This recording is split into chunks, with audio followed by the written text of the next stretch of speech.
और सब बढ़िया होगा आपके जीवन में। तो विवाह जो है वो असभ्य क्यों है? सीधा आप इसे असभ्य नहीं कह सकते। भले ही मैंने टॉपिक दिया, लेकिन मैं सीधा इसे असभ्य नहीं कह रहा। पहले हम बात करेंगे कि विवाह में ऐसे कौन से पैरामीटर, पैमाने हैं जो इसे असभ्य बनाता है। सबसे पहले समझो कि सभ्य, असभ्य, सही, गलत, इन सब का निर्णय आप हमेशा दो चीजों पे लोगे, एक तो मुक्ति और दूसरा बंधन। मुक्ति के तत्व कितने हैं और बंधन के तत्व कितने हैं, यह बातें आपको देखनी पड़ेगी।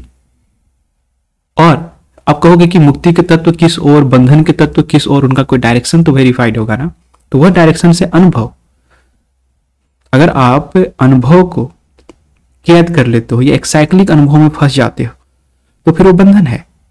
आपको भले ही लगता हो कि आज मैं उठा सुबह, कल भी मैं सुबह उठा था, है ना, कुछ नया एक्सपीरियंस किया था, बट नया इन द सेंस ये जो संसार आपको वास्तविकता दिख रही है, इसमें कुछ नया नहीं हो रहा है ना। जो आपके भीतर घटित हो रही है उसमें कुछ नया होता है।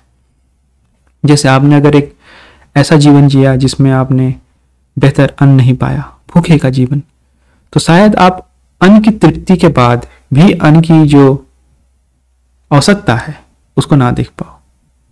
या आप ऐसा कह सकते हो कि जिन चीजों की आवश्यकता है उस आवश्यकता को देखना, और फिर जो उसकी आवश्यकता से अधिक हो जानी जो वृत्ति है उसके कारण आती उसको देखना, आप रह जाते हो। तो जीवन अगर आपको मिला है तो यहां प्रफुल्लता और कमी दोनों को देखने समझने की जो अवस्थाएं हैं, उस अवस्थाओं से हो करके आप गुजरो तो कोई बुरा नहीं।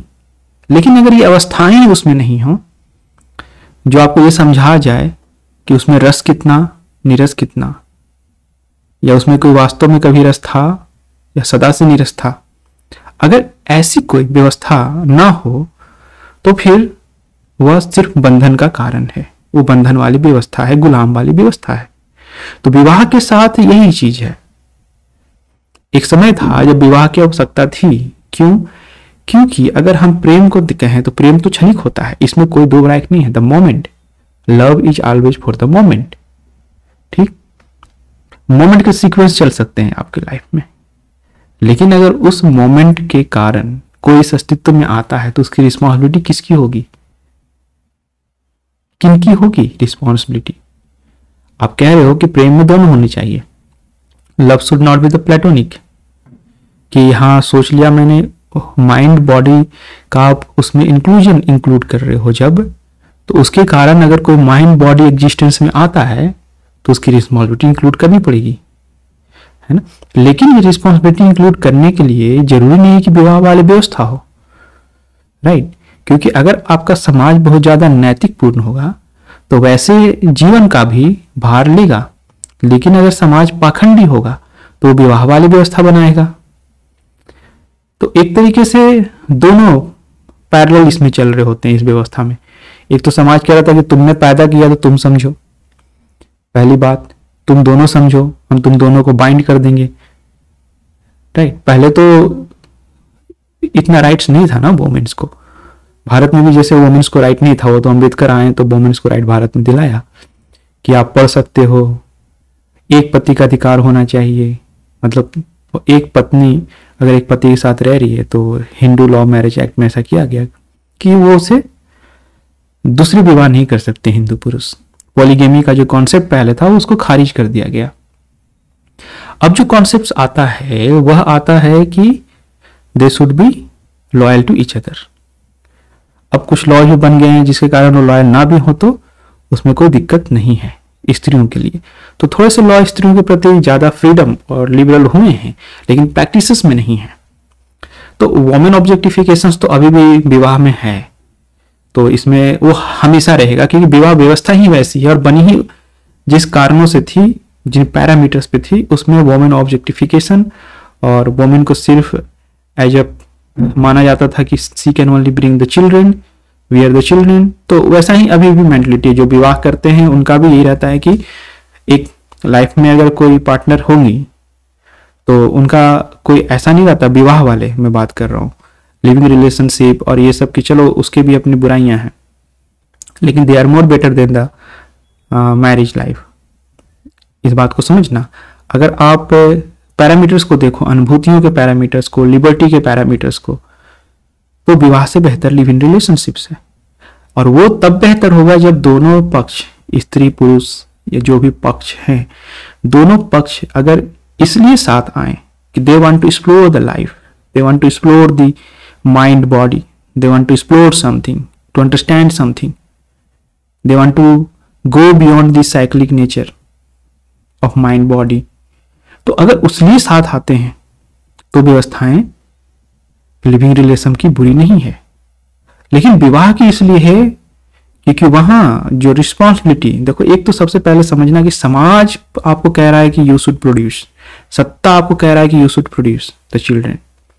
इस एग्जिस्टेंस में लाना यानी कि किसी को दुख देना, एग्जिस्टेंस में उसे बांध देना। तो आप एज ए ह्यूमन नेचर अगर देखो, अगर आपके अंदर हृदय हो, आपके विचार जागे हुए हैं, आप विवेकपूर्ण हो, तो आप कभी भी किसी को इस अस्तित्व में नहीं लाओगे। तो समाज ने कहा कि अस्तित्व में लाओ, तो सारी समाज की रिस्पॉन्सिबिलिटी होनी चाहिए उस बच्चे की। ओके, लेकिन क्योंकि स्त्री पुरुष ले आते हैं तो उनका उनके प्रति मोह रहता है, जिस मोह के कारण वो और बंधनों में पड़ता है। और फिर जो अनुभूतियों का जो एक सिलसिला बढ़ता हुआ नजर आता था कि माइंड बॉडी के बियॉन्ड कुछ हो सकता है, वो बंद हो जाता है।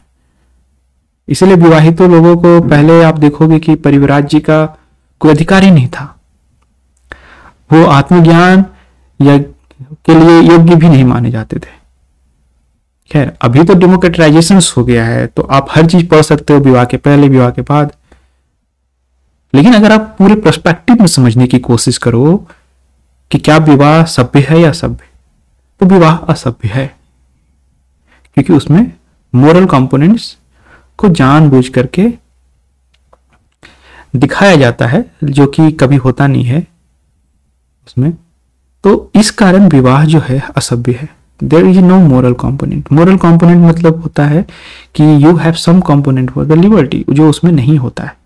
अब लिबर्टी, अब एग्रीमेंट की जहां तक बात है कि क्या एग्रीमेंट होता है, तो एग्रीमेंट एक्चुअली स्त्री पुरुष के बीच नहीं होता है, वो एग्रीमेंट सोशल एग्रीमेंट होता है, राइट। और सोशल एग्रीमेंट पे ऑथोरिटी किसका है सोसाइटी में, ये आपको देखना पड़ेगा। अगर ऑथोरिटी पीपुल्स का है, ऑथोरिटी अगर सोसाइटी में जो आप बात कर रहे हो सभी की इक्वल है, तो उस केसेस में मैरिज आर वैलिड। लेकिन इंडियन सोसाइटी में तो ऐसा कभी नहीं रहा। अब देखो, स्त्रियों का उपयोग होता था जाति प्रथा को बनाए रखने में, क्योंकि सती प्रथा जो आई थी उसके पीछे का भी यही कारण था, क्योंकि एक वर्ण की, एक जाति की स्त्रियां इतनी न बढ़ जाए कि दूसरी जाति में अवैध संबंध बने। तो हमेशा से जो कर्टल करने की कोशिश की गई है बाय यूजिंग द वोमेन, पूरे समाज की लिबर्टी, तो इससे पता चलता है कि समाज ही लिबरल नहीं था। लिबरल होने का मतलब सिर्फ ये नहीं होता कि आपने वन नाइट स्टैंड टाइप का जो चीजें होती है सोसाइटी में, वो नहीं होता।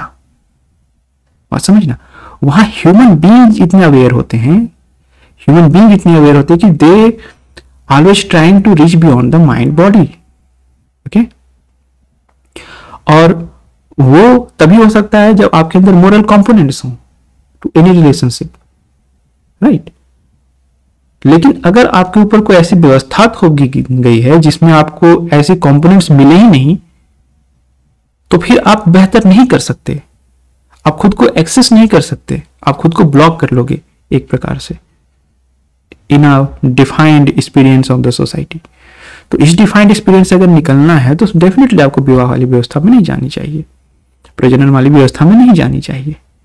और अगर आप नहीं करना चाहते खुद को explore, you do not want to go beyond the mind body, you do not want to understand कि ये पूरी जिंदगी आपकी एकांत की यात्रा है, मृत्यु के बाद आप एकांती हो जाने वाले ना। तो अगर आप ये नहीं समझना चाहते कि पूरी जिंदगी आपकी एकांत की यात्रा है, तो फिर तो आप स्वतंत्र हो, स्वतंत्र देश में किसी भी तरीके के सामाजिक व्यवस्था का चयन करने में।